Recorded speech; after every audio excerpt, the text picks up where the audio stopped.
State Police Superintendent Colonel Pat Callahan, our host for this morning, and I thank her for hosting us, Cumberland County Prosecutor Jennifer Webb McCrae. Thank you for hosting us, Jennifer.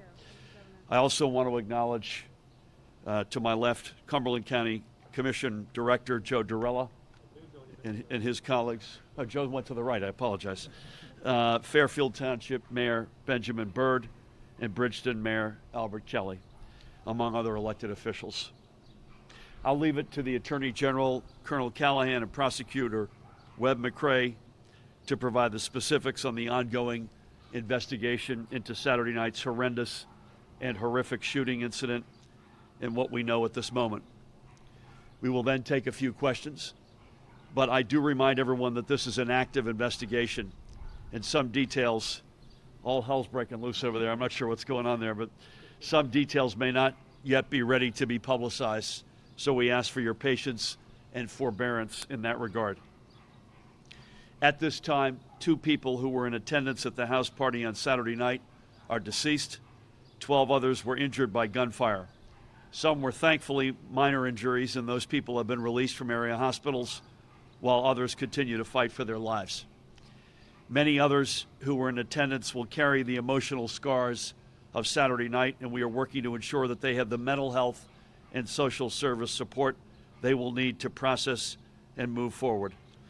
I thank in particular the staff and volunteers from Hope Loft here in Cumberland County for their efforts in this regard. Everyone impacted remains in our thoughts and prayers today. This was a birthday party. A birthday party is supposed to be a joyous event, not a target for those hell-bent on inflicting harm on a community. We urge anyone with information into the identities of those responsible for this incident to call the State Police Bridgeton Station. Pat, I've got 856-451-0101, 856-451-0101, or to reach out to the Cumberland County Prosecutor's Office online at www.njccpo.org/tips. Again, njccpo.org/tips. Any tips can be kept anonymous, but all tips will be useful to the investigation. I must thank law enforcement at all levels for their swift response to this shooting and for their diligence in the search for any and all persons responsible. I also thank the tremendous EMS first responders who tended to the wounded and shepherded them to care and safety. We are lucky to have tremendous and dedicated first responders throughout our state, including Joe right here in Cumberland County. But let's get something out of the way quickly. What we saw here in Fairfield is a microcosm of the scale of gun violence we see elsewhere in other communities in our state and across the country. We are at the point where this kind of horrific scene is almost part of our daily lives. It has become commonplace. If there is one thing we can never normalize, it is senseless gun violence. I'm proud of the work our administration has undertaken over the past 3+ years to enact and enforce strong gun safety laws. We're a leader in the nation in that regard. But, there's a big but, this is a nation awash in guns, and we're not an island. We are not immune, as was proved 2 nights ago. There are still too many people with easy access to guns who should never have access to a gun. The state troopers who arrived on the scene didn't know if someone was waiting in the woods to ambush them as they responded to the calls. Neither did the paramedics who came to tend to the wounded. Thankfully, by that time, the shooting had stopped. This time, we cannot allow there to be a next time. As I said yesterday, this incident only strengthens my and our resolve to ensure New Jersey continues to lead the nation in gun safety and to be a model for others. We cannot normalize what we saw. We cannot put our heads in the sand and just say this is the price we pay in a free society. I will never accept that. We can never accept that. This community will never accept that. No community in our state or nation should. And we will not stop fighting to protect every community. Again, anyone with information should reach out to the State Police's Bridgeton Station. The number again is 856-451-0101. Again, 856-451-0101. Or the Cumberland County Prosecutor's Office, njccpo.org/tips. With that, please help me welcome the Attorney General of the great state of New Jersey, Gabriel Graywall.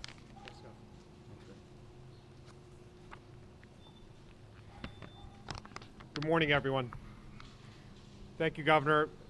I'm sorry to be joining you under these circumstances this morning. As you noted, we are in the early stages of an active and ongoing criminal investigation. The New Jersey State Police, under the direction of Colonel Pat Callahan, and the Cumberland County Prosecutor's Office under the direction of Prosecutor Jennifer Webb McCrae, are leading this investigation with the support of our many federal, state, and local partners. As you all can imagine, given the size of Saturday's party in Fairfield Township, and given the number of victims, there's a significant amount of evidence to process. But based on our preliminary assessment, here's what we know. This was not a random act of violence. This was a targeted attack. We can confirm that 2 people are dead. Kevin Elliott, age 30, of Bridgeton, New Jersey, and Asia Hester, age 25, also of Bridgeton. We offer our condolences to their family and to their loved ones. I can also confirm that we've recovered multiple firearms and shell casings from the scene, and that we're working with our federal partners to determine where these guns originated from and whether they can be linked to other recent acts of violence in the area. In addition, 1 individual has been arrested, and we fully anticipate the possibility of additional arrests as this case progresses. The sad reality is that we've developed a playbook for events like this one. We unfortunately have a proven and a thorough process and set of protocols to investigate the scourge of mass shootings. We have a playbook for responding to scenes like this one. We have a playbook for collecting evidence, for notifying next of kin, and for bringing those responsible to justice. These protocols reflect not just the professionalism of our state's law enforcement agencies, but also, as the governor said, the pervasiveness of our country's gun violence problem. We can and we must continue to tackle this problem head on, and we must treat it like the public health crisis that it is. We recognize that we must simultaneously address the root causes of violence while also taking swift action against those who break the law. And while we have made important strides in this effort in New Jersey, events like Saturday's shooting remind us how much further we have to go. Before I turn it over to Colonel Callahan, who will provide additional details about the incident, I'd like to take a moment to thank our law enforcement officers who are working around the clock to figure out what happened and who's responsible for this deadly tragedy. I want to especially thank our state troopers who first responded to Saturday's shooting. While hundreds fled that party, while hundreds of partygoers ran from danger, our state troopers ran towards it. They did that like they do each and every day. Their bravery, their hard work, helped to quickly restore order and allowed medical staff to treat the wounded. Their actions also remind us how lucky we are to have such a well-trained and professional state police force, and how much we rely on them to keep us safe during moments of crisis. With that, I want to turn it over to Colonel Pat Callahan, the Superintendent of our New Jersey State Police, for additional details of this investigation. Pat? Good morning. Thank you, General, Governor, Prosecutor. I'll just go through some details with regards to this shooting. Earlier on Saturday evening over the weekend, our troopers responded to a party at 7 King Drive in Fairfield Township regarding noise complaints. It is our belief that that party ultimately broke up around 11 o'clock at night, and some of those partygoers dispersed, and some of them then ended up at 1029 East Commerce Street in Fairfield. Shortly after 11:30 on Saturday night, we had a trooper who was just completing a motor vehicle stop in the area and heard what he thought was fireworks or gunfire. That trooper immediately responded, as did troopers from both Port Norris and Bridgeton Station. And at the same time that was happening, the 911 dispatchers started receiving phone calls with regards to the shooting. What we learned, as the governor and attorney general discussed, that this was a birthday party that had turned deadly, with a total of 14 people shot, 2 of which succumbed to their injuries. Many of those who attended the party, and even those who had been shot, had already left the scene when most of law enforcement responded. They were and continue to be treated in local hospitals. Since Saturday evening and continuing this time, state troopers, our Troop A Criminal Investigations Office, Major Crime South Unit, Cumberland County Prosecutor's Office, State Police Crime Scene Investigations, and members of the Regional Computer Forensic Laboratory have responded to investigate. I'd also like to thank Bridgeton Police Department, the ATF, and although they have not supported the effort, one of the first people I heard from was the FBI Special Agent in Charge, George Crouch, offering any and all assets from the Federal Bureau of Investigation. In addition to processing the crime scene and doing an inventory of all the ballistic evidence that the Attorney General mentioned, witness interviews are still being conducted, digital evidence is being recovered, search warrants are being executed, and forensic evidence is being analyzed. A number of firearms have been recovered from various locations, and as the AG stated, 1 individual has been arrested, and we do anticipate additional arrests. At this juncture, to take you even through some additional details, I introduce Prosecutor Webb McCrae. Prosecutor. Good morning, everyone. I am Jennifer Webb McCrae, the Cumberland County Prosecutor. I would like to thank our Governor, our Attorney General, and our Colonel for all of the support they've given to our community during this very trying time. I'd also like to thank my Commissioner Director, Joe Durella, Mayor Ben Byrd, Committeemen David Gonzalez and Tommy Clark, and Mayor Albert Kelly for the support that they've given during this time. On 5/22/21, in the late evening hours, 14 lives were changed forever.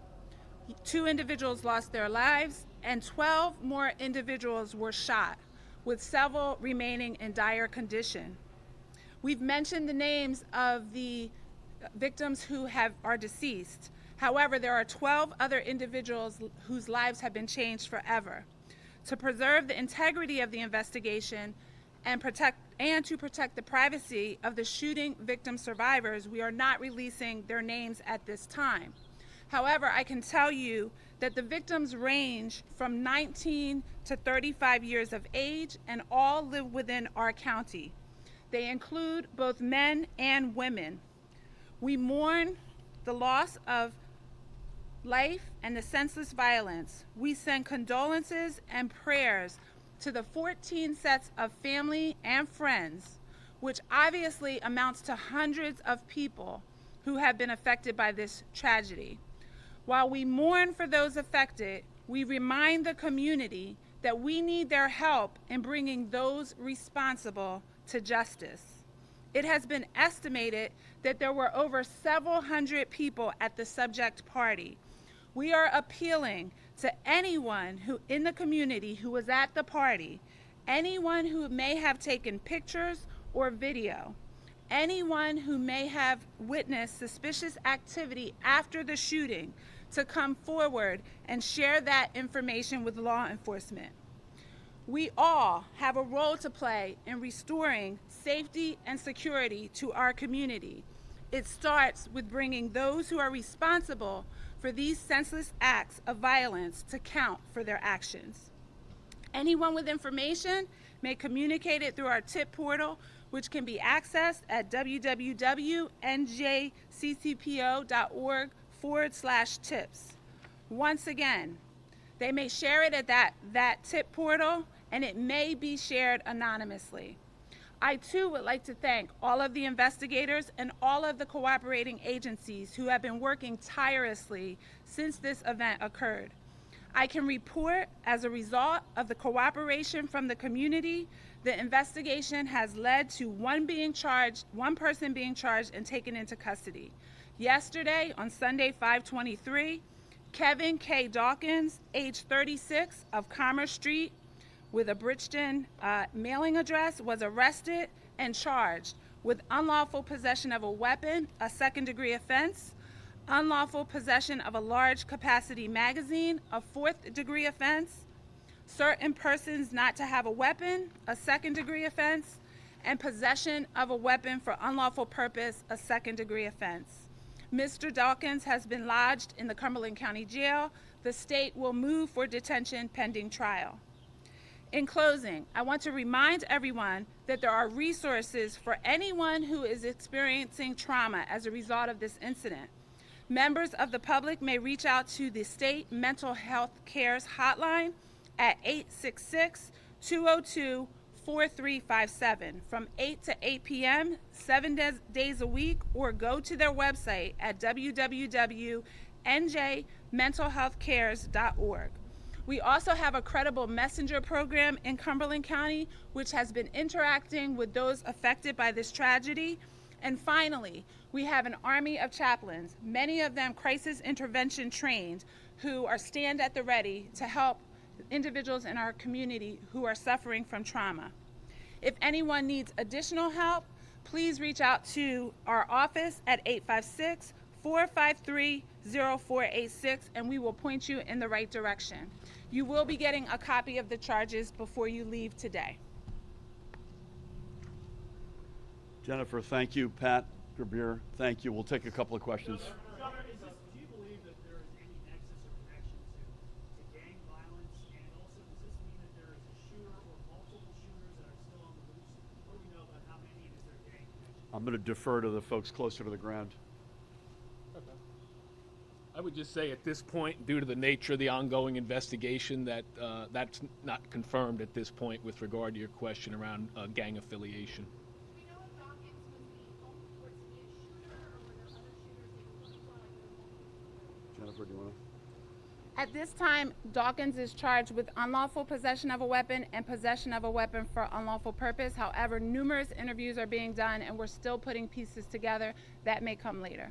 How many suspects have been identified so far? How many? Suspects.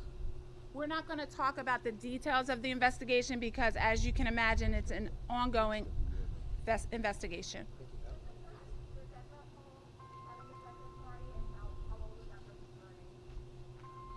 Could you give that to us again? Were they at the home?